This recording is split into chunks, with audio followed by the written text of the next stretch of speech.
Check out today's podcast to learn some tips to coach your employees to be their best selves from the VP of Operations from a highly successful snow and landscape company who's won the best place to work from SIMA 3 years in a row and had 2 of their employees win exciting employee nominations as well. If people are hitting their numbers or doing great, then it's all about recognizing that. So the public recognition is a huge thing. Honestly, the big thing that I really tried to do is genuinely listen to my team and relate to them on a personal side as well as a business side. I'm always there to help offer support, really trying to get to the root cause of what happened, what was going on to cause the numbers to dip, and then trying some things out and continuing to check the metrics. Hearing the words that my peers say about me, I'm very grateful to work with the people that I do and have the leadership that I do have. All right, folks, we're here at the Ramlin Jackson booth at the SIMA Symposium in Pittsburgh, Pennsylvania, and I'm with Matt Hager, the VP of Operations from Earth Development, one of our clients from Green Bay, Wisconsin. They have won the best place to work from SIMA 3 years in a row, and you have some other cool awards. 2 of Matt's direct reports have won. What is the award that the employees won? So this year, Cassandra Baron, she is my operations support manager. She won Business Professional of the Year for 2024.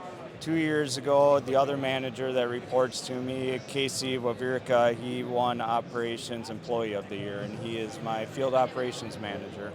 Well, that's incredible. So congratulations. I think, partly Eddie wanted me to interview you because they won the award, and you as their manager, you were part of that. So I wanted to kind of talk to you today a little bit about what's it like working there, and how did you help them reach this? And okay. Yeah, so working at Earth Development has been great. I've been there for almost 8 years. Definitely really believe in the culture that's there. Eddie does a great job with setting the standards for that, following through with it, and living it day by day. So it's just been a wonderful place to work, place that I can't imagine ever wanting to leave. So yeah, he's made that really fun. Casey, he has been at Earth Development. He's the longest tenured employee there. He's been at Earth Development for about 15 years. Started off as a field technician straight out of high school, and has worked his way up the ladder to field operations manager now. that's incredible. And what about, what was the second person who won the award? Cassandra Baron, she has been at Earth Development for about 1.5 years now. And she came we started an operations support role and customer service department, and she is heading all of that. So what are some of the things that, as they're your direct reports, tell me a little bit, how do you manage, what does management look like at Earth Development, from onboarding somebody new to then maybe coaching somebody who's been here for 8+ years? Mm-hmm. Yeah, a lot of work that can go into it, but it all starts with setting the stage for them, having the right key responsibility areas for them, as well as the key performance indicators to go along with that. Really making sure that I'm there to help support them and guide them, and really just help empower them to be the best person that they can be. So Matt, what are some of the KPIs that you look at per employee as their manager?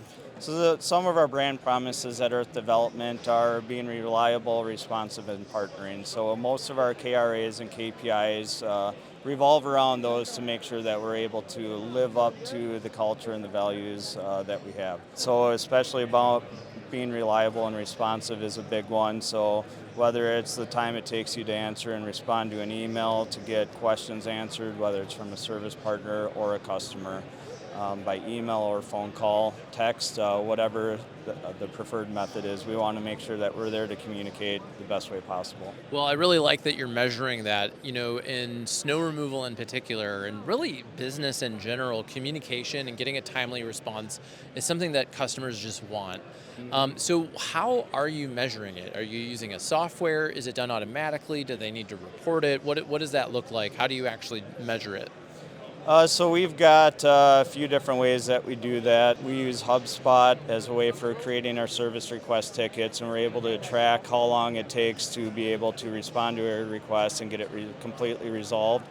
We also use Ring Central for our phone system, and they've got some great analytics that are able to tell me how long it takes to pick up the phone, whether voicemails were left, and a lot of great analytics to go along with it. And so when things are good, do you praise people? Do you have prizes? Oh, yeah. Yep, Like how do you kind of keep tabs on this ongoing? So every week I meet with everybody and we go through the KPIs for the week prior, some of their main numbers to make sure everybody's staying on track. And if anybody needs help in an area, I'm always there to help support them and see what we can do to get the numbers back to where they need to be. If people are hitting their numbers or doing great, then it's all about recognizing that and making sure everybody else in the company is aware of, how well they're doing. So the public recognition is a huge thing. This year, our customer service team, they had, I think, about a little over 2,800 calls for the winter, and we didn't have a single call that went to voicemail. And we had a pickup time of average of 17 seconds for the winter. So even with that, that was just a huge, huge win for us. So you mean the phone rang for 17 seconds? Mm-hmm. That seems like kind of a long time to not go to voicemail. And that's an average as well. So there are times, of course, when we're in the middle of a winter storm, and this winter we had large storms that came in. Instead of our usual 2 to 3 inch storms, we ended up having 6 to 12 inch storms. So our calls came typically a lot quicker. We were still able to answer every call. Sometimes, 17 seconds or a little bit longer, but we were always there to answer the phone one way or another. That's incredible. Out of 2,800 calls? Mm-hmm. That's correct. Yeah, it was quite an achievement. So after they were able to do that, we had got a big cake and celebrated as a company. Yeah, that's an incredible achievement. So one, I love that you guys are measuring it and that you're telling people that you're going to do it, and then you're actually measuring it, monitoring it, and praising it. Oh yeah, that's correct. Yep. What are some things, maybe if people's numbers are off track, that you found to approach them in a way that helps them get them back on track? I'm always there to help offer support, really trying to get to the root cause of what happened, what was going on to cause the numbers to dip, and just working with them to see what we can do to get that back on track, and then trying some things out and continuing to check the metrics, make sure they're going the right way. I like that. What are some of your goals in the next year that you're working on? Always a lot of process and procedure stuff. So as we're growing, every year we're revamping those, revisiting them, making sure our policies and procedures, training guides are all up to date, and that everybody is fully aware of it and trained on any updates. Are you using AI at all to help you with that? Not at this point, not a lot. We're looking into it more and more because I do see the power that it could provide. Yeah, I think it could help you with that. And I just interviewed somebody who was talking about using ChatGPT for writing standard operating procedures and other HR tasks. Yes. So I have used ChatGPT to help with some of that as well. Usually I'm starting off with, if I use ChatGPT, starting off with a little bit of a rough draft and using ChatGPT to help refine that for me. So Cassandra, tell me about your experience here, coming to the show. What were you surprised to learn? So this is my first time at SIMA. I've had a really great time. There's a lot of classes covering a whole bunch of different topics. And as somebody who does more of the customer service side, as well as talking to some of the service partners, it's been great to learn a lot of the snow side of the industry, because you get your ASM and you do the classes, but if I'm not out in the field, I don't really know exactly what the crews are going through. So it's been very exciting to network with them and see really what they do on a day-to-day in the winter. And didn't you learn when you got here that you won the award? So I didn't know until we walked in and my name was on a sign, but my team made a very, very good effort to hide it from me, to make it a surprise. That's so cool. How did you feel when you saw it? I was really excited. I didn't actually know what it really meant.